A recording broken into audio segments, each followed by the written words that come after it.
I mean, some of the policies that you're costing as well are things that were passed at conference, and we know that not everything that was passed at conference may work its way into the manifesto. I mean, talking about private schools, for example, I know from interviewing people that that may very well not end up in the manifesto. So why don't you at least wait until we know what's definitely going to be on the table before you work these sums out? I think it's very important that when people make statements about what their policies are, what sorts of things they want to give to the electorate, it's very important that we have scrutiny. And if it was the government, you would scrutinise rightly those figures. And that's what we've done to the Labour Party. We've shown that they are reckless in their spending. It's a huge amount of money that the country can't afford.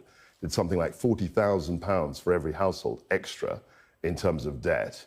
And this is just not a credible policy. Who's done this research? I think people in central office and also independent analysts have done some of the Can policies. you guarantee that no taxpayer money has been put into spending this analysis? Absolutely. The reason I'm asking is because there were reports that Mark Sedwill, the Cabinet Secretary, actually blocked the publication of costings of Labour policies that had been produced by civil servants. So you're quite right to say that Mark Sedwill blocked costings from the civil service, and that's why we've got a separate analysis.